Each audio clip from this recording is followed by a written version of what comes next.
Tonight we're stepping into the forgotten, where crumbling walls whisper secrets and the shadows never truly sleep. These are haunted, abandoned buildings, once full of life, now left to decay. And yet something still lingers. From eerie footsteps in empty hallways to chilling voices echoing through the dark, join us as we uncover the terrifying tales hidden within these forsaken places. Lock your doors, grab a flashlight, and whatever you do, don't go in alone. Paranormal incidents. Our center is located deep inside the north wing of the bottom floor. You have to go through double doors, down a narrow hallway, and through another heavy door just to reach our space. Most people don't even realize there's a therapy center down there. We specialize in working with autistic children, ages 2 to 17. The building itself houses other businesses. There's a cardiovascular clinic upstairs, SAT prep classrooms scattered throughout the second floor, and driving schools or miscellaneous training centers on other floors. A security guard monitors the front lobby, and it's a maze just getting from one wing to the next. In our center alone, there are over a dozen rooms: therapy rooms, restrooms, a sensory room, offices, cubicles, and a kitchen, each space designed to accommodate the varying needs of our clients. It should feel safe, but it doesn't. Let me start with something small, though small doesn't quite cut it. I was working with one of our kiddos, a little boy who always tries to lock the bathroom door, a habit we closely monitor because elopement is a constant concern. Sometimes he'd lock the door and giggle like he was playing a prank, but even that kind of behavior was so unlike him. Before we even knew about this bizarre tendency, we'd usually just shut the door and he'd knock when he was done. He never had issues locking it, and honestly, I still think it wasn't plausible. This kid does not play pranks, and he's barely verbal. Before we were instructed to wedge the door open with our foot, I often experienced something I can't explain. One day, he used his PECS board to request the restroom. I walked into one of the bathrooms and physically saw him heading to the toilet, but the door slammed shut behind him, violently. It's supposed to close slowly. I quickly opened it, thinking he had pulled the handle, but there he was, just standing at the toilet. I shut the door again, and like usual, he knocked to let me know he was done. But when I opened the door, he was still peeing. I was confused and shut it again to give him privacy. Seconds later, I heard and felt 3 loud, forceful knocks, like from an adult. My heart dropped. That wasn't the knock of a child. I opened the door again. He hadn't moved, still peeing, totally unaware. The bathrooms are large. There's no way he could have run over, knocked that hard, and gone back, all while peeing and being monitored. It would have been physically impossible in that time frame. Weeks later, we were told not to close the door all the way due to his strange locking behavior. But even then, we kept experiencing the same phenomenon.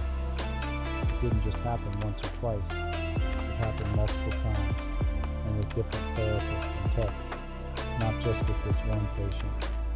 During one incident, my foot was wedged in the door as instructed. I heard the knock and snapped my head back, expecting him to be by the door, but he was still several feet away, midstream. I asked other therapists, and before I could even finish explaining, they all knew exactly what I was talking about. We'd laugh and say the building was haunted, but deep down, it wasn't funny. It felt real. Then there was the pen incident. One of my coworkers was writing notes while training a new tech, mid-sentence, when she suddenly asked, "Where did my pen go?" We all laughed. She'd literally just been writing. We checked her lap, the floor, the table, behind her ears, even her pockets. Nothing. She stood up, opened drawers, still nothing. Finally, she opened a third drawer. Inside was a plastic baggie with the pen in it. We all saw it at once, She hadn't touched that drawer before. We weren't even near it. It was like something put it there to mess with us. Things go missing constantly. Snacks, toys, supplies, paperwork. Just last week, I pulled out a labeled plastic bag filled with coins for a therapy activity. It was gone. I asked my coworker if she'd seen it. He laughed, saying it must be a ghost. I walked to throw something away. When I came back, it was there again, back in the bin. But now, the other labeled bag was gone. I blinked, confused. I asked her again. She hadn't moved. Later, I returned from a break and found the second bag placed neatly on my chair. I asked her if she put it there. She looked at it, Clara, and whispered, "No, I haven't even seen it since earlier." We both laughed, but nervously. Something wasn't right. Then came the worst. One coworker was walking hand in hand with a 13-year-old client when the child suddenly froze. It yanked her slightly backward. She turned to redirect him, and her blood ran cold. Her hand was empty. The boy was now several feet away at the opposite end of the hall, blankly staring at her. But she could still feel a hand in hers. Whoever she had been holding wasn't him. Other incidents. Hearing children scream from empty rooms. Glow-in-the-dark stars falling from the ceiling in the sensory room. A locked door swinging open on its own, revealing a large puddle. Screaming from the sensory room. Empty when checked. Lights dimmed, stars scattered, and that door wide open. Staff on the other side swore they saw a child run into the kitchen. Every kid was accounted for. We found the fridge open, juice boxes removed, one teetering on the edge. The bathroom incident still makes me sick. We heard someone violently vomiting. The door was locked from the inside, light flickering. A manager grabbed the master key. We listened, real gagging sounds, until she opened the door. No one was there, no vomit, just a stench that made everyone recoil. Then, the toilet flushed on its own. We ran. The building is always cold, even in summer. Toys fall from shelves. Cabinets slam shut in empty rooms. Doors lock and unlock themselves. Lights flicker. Footsteps. Knocking. Laughter that doesn't belong to any of us. We joke. We cope. But the truth is, something is here, and it doesn't want to be ignored anymore. Update. People have asked whether these experiences make us or the kids feel unsafe. Honestly, not really. Those of us who believe talk about it in private. The rest stay in denial. For those who've seen too much to call it coincidence, we choose to believe it's not evil. The kids, many of whom are nonverbal, don't even know what's happening, and those who do can't explain it. Update 2. Today, during a little graduation party, a lot of strange things happened. During a dance contest, a kid popped a balloon in frustration. A few seconds later, another balloon across the room popped, way louder than the music. Then a girl holding a balloon had hers pop randomly. A second later, 2 more balloons popped, one taped to the wall, which exploded and rained confetti onto the dancing kids. We were all like, WTF? Even the newbies were creeped out. We joked that it was a ghost, copying the kid who popped his first balloon. Then, a therapist complimented how nicely the kids were sitting. One girl suddenly fell off her chair, not like an accident. Later, 2 more kids fell while eating cake. One was graduating next month. The other was graduating today. They're not clumsy kids, and a giant pizza box went missing. We looked everywhere. Eventually, someone screamed, "Who put the damn pepperoni pizza in the fridge?" Nobody did. Nobody.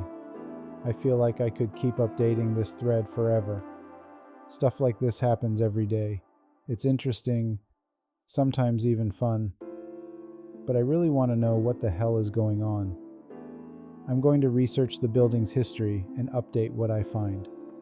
For context, This happened when I was about 7 years old, and my brother was about 5. It took place at a family gathering in a pub with about 15 people present. Note, because this happened a long time ago, there may be some missing details. However, I can assure you that this 100% happened, and what I'm sharing is my best recollection of the event. Back in around 2016, one of my aunts got married, and a few days after the wedding, we decided to have a family dinner at a local pub. I live in England, by the way. This was an event on my mom's side of the family, so only myself, my younger brother, and my mom went, as my mom and dad live separately. We were seated in a back corner of the pub, near an exit that led to an area behind the building. As we began to grow bored, my brother and I decided to go outside through the back exit. We notified our mom, and then we went out to play together. I should mention that the outdoor area was quite empty. It was small, with only a few pieces of play equipment, such as a slide, swing set, and monkey bars. However, among the equipment was a Wendy house, a small outdoor playhouse for children. Here's where the event unfolded. My brother started running toward the Wendy house to go inside and play.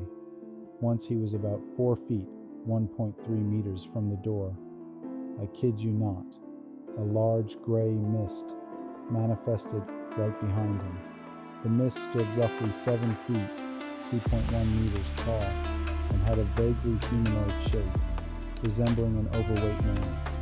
The apparition lingered for about a second, before vanishing without a trace. I began to cry and scream after seeing it, and yelled at my brother to run. We both sprinted back inside to our family's table. My mom, seeing me in a distraught state, asked what was wrong. Through the shaking of my voice and terrified sobbing, I stammered out the events of what had happened. The worst part? No one believed me. After hearing me out, my mom asked my brother if he saw anything, to which he responded that he hadn't. This led my mom to tell me it was just my imagination. Even with her dismissal, I kept insisting it was real, until they grew tired of me and told me to shut up. I'm 16 now and have forgotten most of the details. But one thing still sticks with me, the terrifying image of that apparition appearing and disappearing, as clear as day. Thanks for tuning in. Watch another video if you dare.